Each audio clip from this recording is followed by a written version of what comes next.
કૃષ્ણ, જય માતાજી, જય ભોલેનાથ, હર હર મહાદેવ. સ્વાગત છે તમારું તમારા નવા બ્લોગમાં. અને જો આજે છે બાપુની તિથિ અને એમનો બ્લોગ સ્ટાર્ટ કરી દીધો છે આપણે.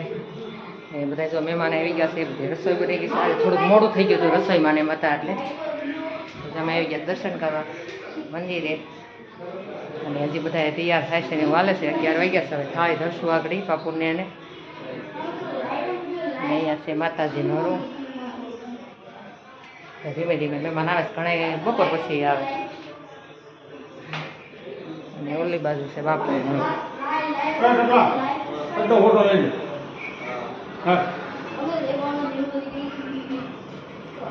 બાપુનું મંદિર નહીં. ચાલો આપણે હવે દર્શન કરી લઈએ અને પછી ધરશું થાળી ને એવું. અને આમે તો ભવદીપ ને જય ભોળાનાથ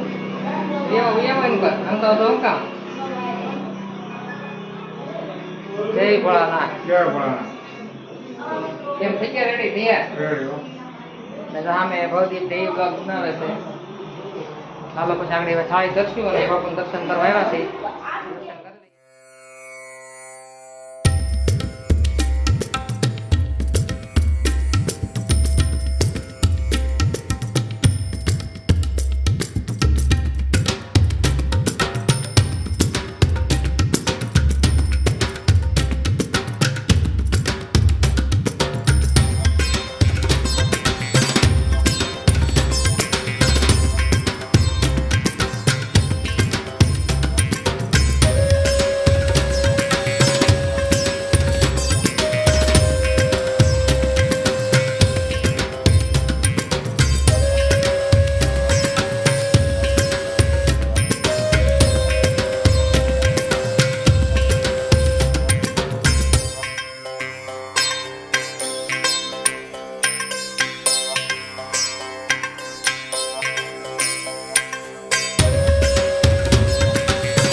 હવે હરિહર પડી જશે.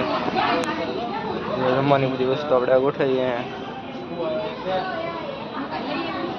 શાક, આ છે દાળ, ભાત અંદર છે, રોટલી, મોહનથાળ ને લાડવા ને ગાંઠિયા. હમણાં આવી જશે. જમવાનું છે, બધા બેસી ગયા. બાકી ગયા છે સાંજના 7 અને પાછું આપણે રસોઈ બનાવવાની છે મસ્ત. આપણે ભાઈ ભવદીપ આવી ગયો. આપણે મસ્ત વ્યૂ આવે છે અત્યારે. જુઓ મંદિરનો કેવો. આજે છે સાંજે ભજન સંતવાણીનો પ્રોગ્રામ. ને એમાં આપણે ભવદીપભાઈ શું ત્યાં કરવાનું? તબલું વગાડવા. તબલસી છે ભવદીપ. ઉભો તો રહે પણ ક્યાં જશે ને? ભજન કોણ ગાવાનું? કલાકારો કોણ કોણ છે ખબર? કોણ કોણ? સરજુ મહારાજની બધા. સરજુ મહારાજની છે. અને એમાં જો વિડીયો ઉતારશે ભવદીપ લઈ જાય અમારા મોબાઈલ ને, તારે વિડીયો ઉતારી પણ દેવાનો છે. ને પછી આપણે આમાં એડ કરશું. ને હા છે ભજન સંતવાણીનો પ્રોગ્રામ છે. અને જે બધા કલાકારોને આગળ આવશે પછી આપણે જમવાનું પછી કરવાનું છે. ને અત્યારે અંધારું થઈ ગયું. સ્કૂલ લાઇટ તો છે પણ આ બાજુ દેખાતો નથી. અને અમારે તો હવે રસોઈ છે એ થોડું ઘણું બાકી છે. રસોઈ બનાવવાની છે. અને હવે ત્યાં નહીં કરીએ, હવે શું લે કરી નાખશું. તો આપણે મોટા મોટા ટોપ લઈ લીધા દાળ ભાત શાકના. તો હાલો આપણે ફટાફટ આવીએ. જો ગરમ કરી નાખવાનું છે. હાલો બધા પ્રસાદી લેવા. કા ભવદીપ? હા. કેવી મજા આવી આજ તો આપણે બધાને? બહુ. ભવદીપને મજા આવી ગઈ ઘાસ તો રમવાની. હાજે હવે આખી રાત જે પ્રોગ્રામ હશે બધા જાગવાના છે હજી. ચાલો વહેલા આપણે તો પૂજા કરી અને રસોઈ બનાવી નાખીએ. એટલે બધા પ્રસાદી લઈને અત્યારે એટલા માણસો છે. બપોરે હતા 50-60 જણા એટલા હતા. અત્યારે એટલા જ છે. મંદિર ઉપર બેઠા બધા. હા મંદિરે છે બધા. ચાલો મળીએ પછી.